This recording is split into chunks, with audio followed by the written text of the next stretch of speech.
Arquimedes é considerado o maior matemático da antiguidade e, juntamente com Newton, Euler e Gauss, um dos 4 maiores matemáticos de todos os tempos. Seus resultados, que sobrevivem em diversos livros de fragmentos, são obras de notável sofisticação lógica. Arquimedes, além de matemático, foi astrônomo, filósofo, físico e engenheiro. Ganhou uma reputação como poucos em sua época.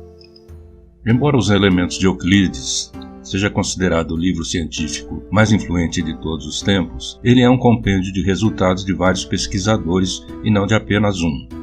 Arquimedes teria um impacto mais amplo, pois ele também lançou as bases da física e da engenharia matemática.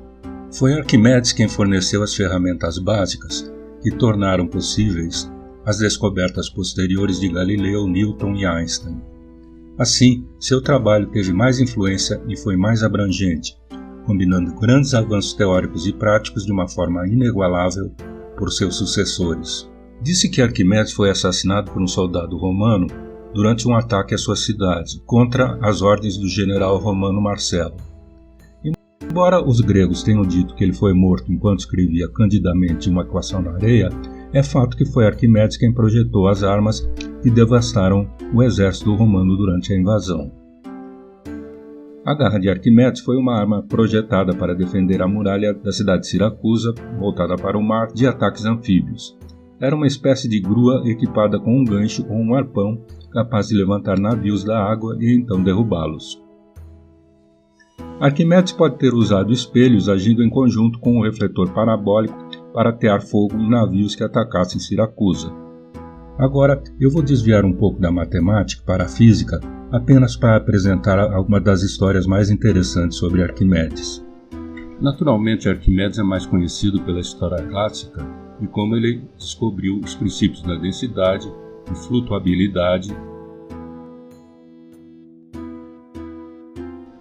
Naturalmente, Arquimedes é mais conhecido pela história clássica e como ele descobriu os princípios da densidade e flutuabilidade enquanto tomava banho, imediatamente o fazendo correr pelas ruas de Siracusa nu, gritando Eureka.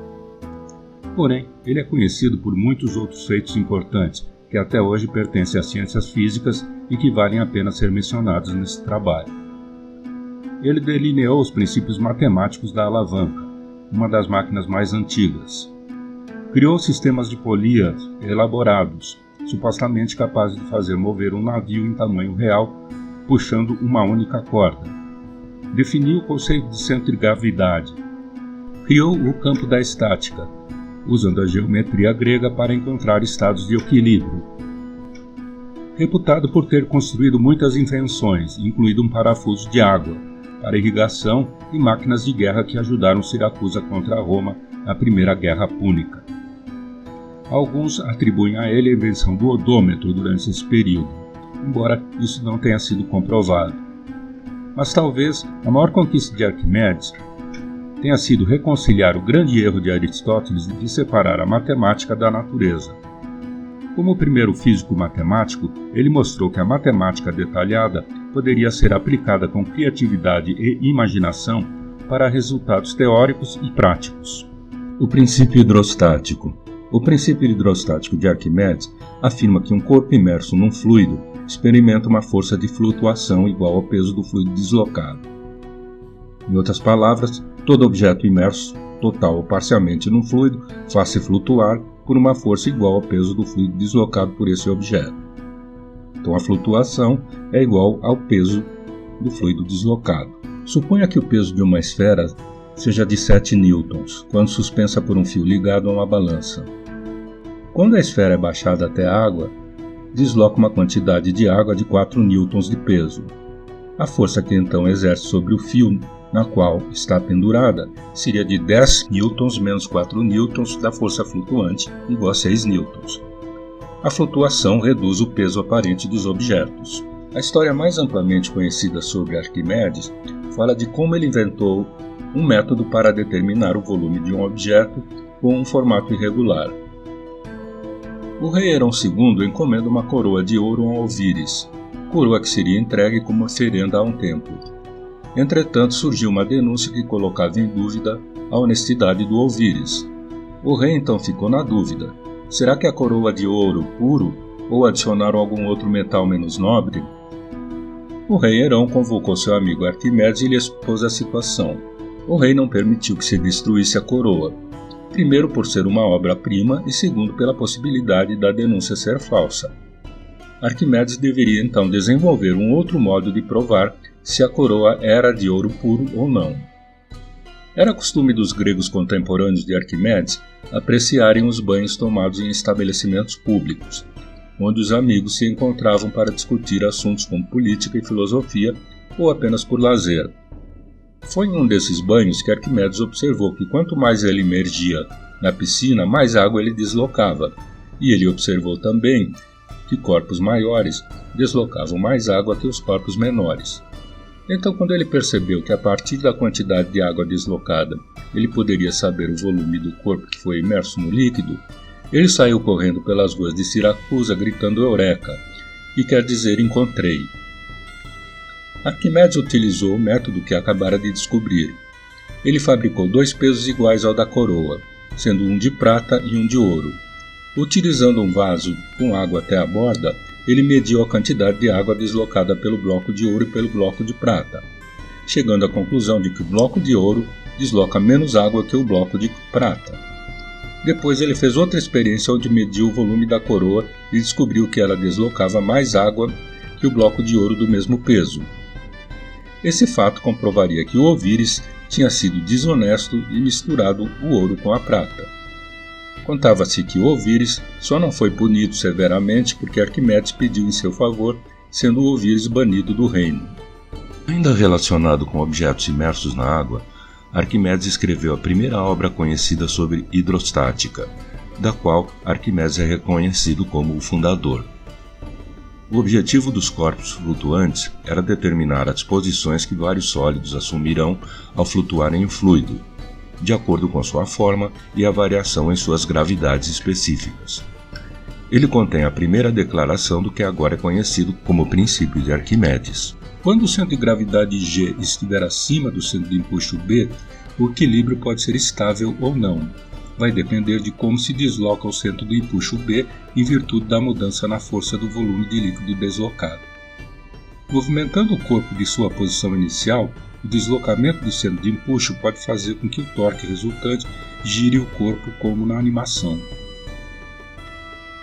Nesta figura, suponhamos que façamos um pequeno deslocamento angular e então soltamos o cone. Diríamos então que ele está em equilíbrio estável se o cone retornar à sua posição original ao manter o eixo originalmente vertical, como no cone à esquerda. Equilíbrio instável se o cone não retornar à posição original, mas se movimentar para fora dela, como no cone do meio. E equilíbrio neutro se o cone não retornar à posição original, nem tornar o deslocamento ainda maior, simplesmente adotar uma nova posição como o cone à direita.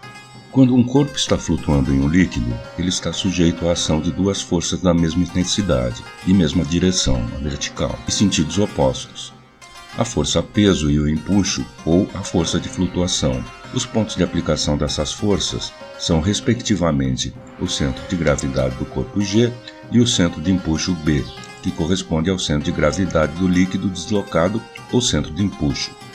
Se o centro de gravidade G coincide com o centro de empuxo C, situação mais comum quando o corpo está totalmente mergulhado, o equilíbrio é neutro ou indiferente, isso é, o corpo permanece na posição em que for colocado.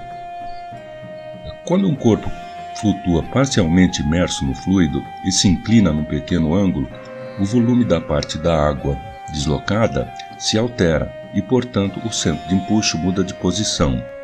Para que um corpo flutuante permaneça em equilíbrio estável, seu centro de empuxo deve ser deslocado de tal modo que a força de empuxo de baixo para cima e o peso de cima para baixo produzam um torque restaurador que tende a fazer o corpo retornar à sua posição anterior.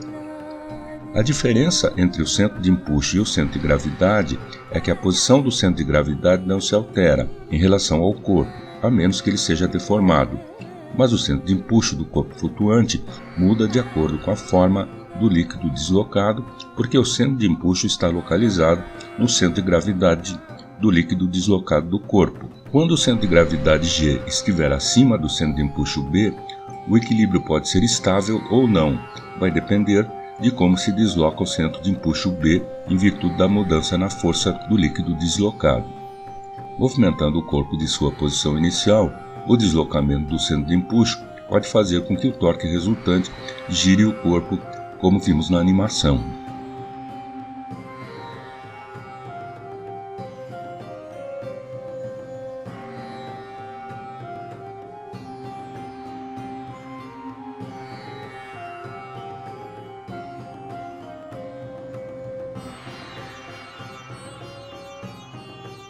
Para finalizar essa parte introdutória, vejamos mais uma história curiosa. O rei de Siracusa pediu a Arquimedes que construísse um navio enorme e luxuoso, projetado para exibir o poder e a majestade de sua cidade natal. Arquimedes, com sua compreensão sofisticada dos princípios da flutuação, cumpriu devidamente a tarefa, mas seu projeto não se deu sem problemas. A principal preocupação era que o navio era mal vedado e deixava entrar quantidades imensas de água, o que ameaçava suas boas condições de navegação. Aplicando sua criatividade e conhecimento do problema, Arquimedes elaborou uma bomba de parafuso, um dispositivo elegante em sua simplicidade. Operado por uma só pessoa, era a maneira perfeita de bombear água da estiva e o dispositivo logo se tornou comum na agricultura para bombear água de irrigação em declives. Disse que Arquimedes se interessou em usar essa máquina para levantar água do rio Nilo para irrigar as porções aráveis do vale. Desde então, encontrou-se muitos outros usos, e muitos historiadores argumentam que esse dispositivo levou ao desenvolvimento da broca, parte integral do kit de ferramentas de todo construtor.